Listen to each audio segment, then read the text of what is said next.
28 अप्रैल से 4 मई 2025 तक का समय सिंह राशि के लोगों के लिए कैसा होने वाला है।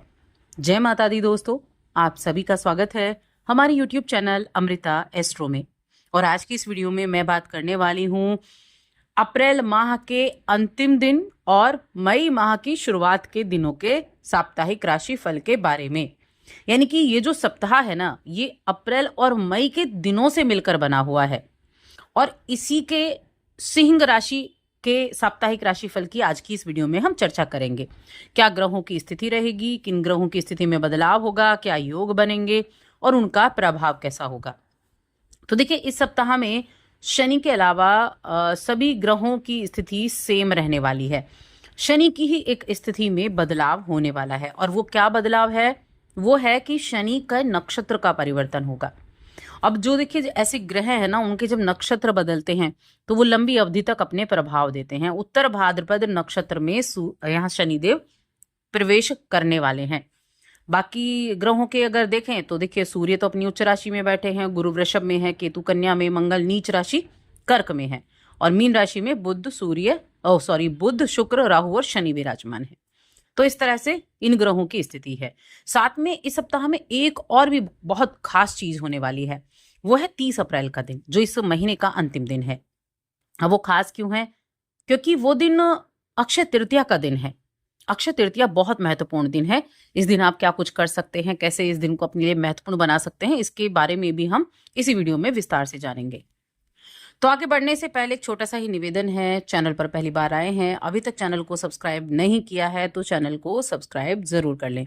कुंडली दिखाना चाहते हैं तो स्क्रीन पर आपको नंबर मिल जाएगा, वहां आप हमसे व्हाट्सएप पर कांटेक्ट कर सकते हैं। एक छोटे से शुल्क के साथ अपना प्रेडिक्शन ले सकते हैं। तो साप्ताहिक राशिफल के बारे में अब हम बात कर लेते हैं। तो देखिए, यहाँ अगर मैं सबसे पहले आपकी हेल्थ की बात करूं तो सिंह राशि के जातकों के लिए हेल्थ जो है उसमें सुधार देखने को मिलेगा, यानी ठीक ठाक रहने वाली है हेल्थ। आप अगर कोई स्पोर्ट्स पर्सन हैं, आप किसी खेलकूद का हिस्सा बनते हैं, आउटडोर गतिविधियों में ज़्यादा सक्रिय रहते हैं, तब मैं कहूँगी ये सप्ताह आपके लिए बेहद मददगार साबित होगा।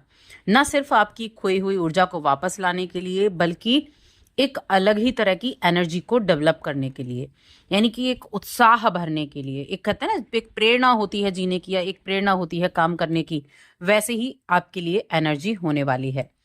तो इस सप्ताह की शुरुआत बेहद अच्छी हो रही है। आप जितना अधिक समझदारी से, जितना अधिक रणनीति को साथ लेकर काम करेंगे, उतना ज़्यादा अच्छा रहेगा। और ये सप्ताह आपके लिए, एक तो होता है जो आपकी इनकम है, वो एक है अतिरिक्त इनकम, अतिरिक्त आय अर्जित करने के अवसर भी आपको प्राप्त हो सकते हैं। तो ये इन चीजों में काफी महत्वपूर्ण रहने वाला है। साथ में कई तरह की जिम्मेदारियां भी आपको सौंपी जा सकती हैं, लेकिन आप बड़े कॉन्फिडेंट भी होंगे। आप हर एक जिम्मेदारी को बखूबी निभा भी पाएंगे और हर एक बात का, सभी की बात का सम्मान भी करेंगे। बृहस्पति को अगर देखें तो आपके करियर के भाव में बैठे हुए हैं। तो एक तो आपको इस बात को भली भांति समझने की जरूरत होगी कि देखिए, जीवन में जो भी आपका वक्त रहता है, हमारे जीवन में जो भी वक्त रहता है, उसमें जो हम संचित करके रखते हैं ना, वो हमारे बहुत काम आता है। अब संचित धन की भी मैं बात कर रही हूँ। संचित धन भी होता है और संचित हमारे संस्कार भी होते हैं। तो सद्धन की मैं यहाँ बात कर रही हूँ कि जब हम थोड़ा थोड़ा धन जोड़ते हैं और जब बुरा वक्त आए, मुश्किल वक्त आए, तब वो धन हमारे काम आता है। तो हमेशा से धन की बचत को लेकर काम जरूर करें, छोटे छोटे ही सही, लेकिन एक सही रणनीति अपनाते हुए, एक अच्छी योजना अपनाते हुए छोटे छोटे इन्वेस्टमेंट आप करते रहें, ताकि जब आपके पास किसी भी तरह की कोई परेशानी हो तो उस वक्त धन की जरूरत आप अपनी उठा सके। अब यहाँ इस सप्ताह के मध्य में आप अपने दोस्तों के साथ, अपने करीबियों के साथ या फिर अपने रिलेटिव्स के साथ तो किसी तरह की पार्टी कर सकते हैं या ऐसे ही किसी फंक्शन में आप जा सकते हैं जहाँ सबसे मिलने का आपको मौका मिल सकता है। तो कोई ना कोई पार्टी या कोई ना कोई कार्यक्रम, वो उसमें जाने का मौका आपको मिलेगा, जहाँ अपने घर के लोगों के साथ विचार विमर्श करने का मौका भी मिलेगा। और कार्य क्षेत्र पर आपकी स्थितियां तो अच्छी हैं, लेकिन एक चीज का ध्यान रखें कि अपने जो वर्क प्लेस है ना, वहां पर दूसरों के साथ मतभेद करने से दूरी बनाकर रखें। यानी कि जो एक ऑफिस की राजनीति होती है ना, उसमें इन्वॉल्व ना हो, उससे दूर रहें तो ज़्यादा अच्छा रहेगा। क्योंकि वो क्या होगा, मतभेद उत्पन्न हो गया तो धीरे धीरे और अधिक बढ़ सकता है। तो थोड़ा सा ध्यान रखेंगे ताकि आपकी छवि बरकरार रहे, आपकी किसी भी तरह की आपकी जो छवि है ना उसमें किसी तरह की गिरावट ना आए। क्योंकि जब आपके ऊपर कोई चीज़ आती है तो उसका सीधा सीधा इफेक्ट आपके करियर पर पड़ता है। तो थोड़ा सा ध्यान रखेंगे। अब मैं बात करूंगी स्टूडेंट्स के बारे में। स्टूडेंट्स को अगर लग रहा है कि उन्हें कुछ ना कुछ ऐसी पढ़ाई में दिक्कत हो रही है, किसी भी चीज़ को समझने में दिक्कत हो रही है, तो उन्हें अपने शिक्षक की सहायता लेनी चाहिए या अपने घर के किसी बड़े की सहायता लेनी चाहिए। हिचकिचाहट बिल्कुल भी महसूस ना करें, या अपनी किसी फ्रेंड की आप सहायता ले सकते हैं और उन चीज़ को आप क्लियर कर सकते हैं जिन चीज़ों को लेकर आप परेशान चल रहे हैं। तो देखिए, किसी भी चीज़ को निसंकोच आप मदद लेने की कोशिश किया करें। ज़रूरत पड़ने पर आप भी उनकी मदद कर सकते हैं।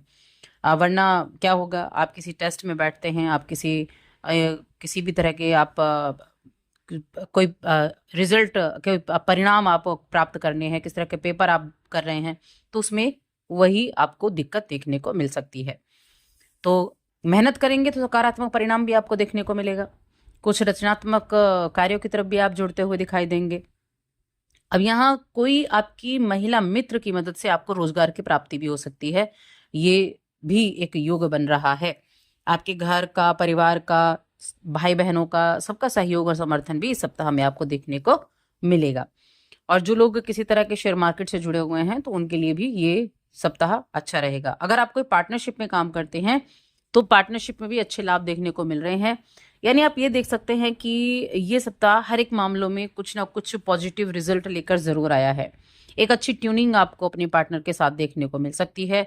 अगर हम रिश्तों की बात करें तो वैवाहिक जीवन अच्छा है, आपसी तालमेल बना रहेगा। ससुराल पक्ष से भी विशेष रूप से सहयोग की प्राप्ति होती दिखाई देगी।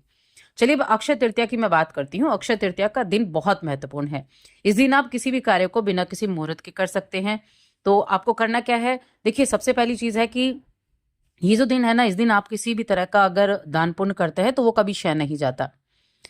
ये भगवान परशुराम का जन्मदिन है। ये माँ गंगा का धरती पर अवतरण है।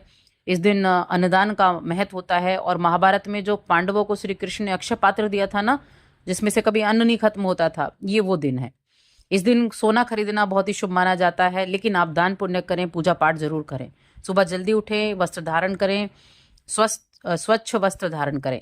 भगवान विष्णु, माँ लक्ष्मी की आराधना करना, उनको फूल, धूप, दीप, चंदन, इन सभी से अच्छे से आप पूजा पाठ करें। फिर एक कार्य करें, या तो विष्णु सहस्त्र नाम का पाठ या फिर लक्ष्मी स्तोत्र का पाठ। इन दोनों में से कुछ भी आप कर सकते हैं। दोनों कर लेंगे तो और भी अच्छा रहेगा। और दान करें। देखिए, क्या दान कर सकते हैं। अन्न का दान महादान माना गया है। चावल, गेहूं, मूंग दाल, चीनी, कुछ भी दान कर सकते हैं। पानी से भरा हुआ घड़ा दान कर सकते हैं।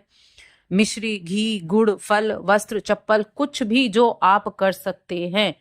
जो आप आज के दिन दान करेंगे वो कभी क्षय नहीं होगा, उसका पुण्य आपको जरूर मिलेगा। और क्या नहीं करना है, किसी को अपशब्द ना बोलें, अपमान ना करें, क्रोध ना करें। दान को अहंकार से ना करें कि हम तो सब कुछ कर सकते हैं, हमने तो ये दान दे दिया। उसको गाए नहीं सबके सामने, उसकी गाथा ना करें, मैंने वो दिया, मैंने वो दिया। ये ना करना, ये नहीं करना है आपको। सच्ची श्रद्धा से सिर्फ दान करना है। तो इन कार्यों को करें और साथ ही चैनल को सब्सक्राइब जरूर करें।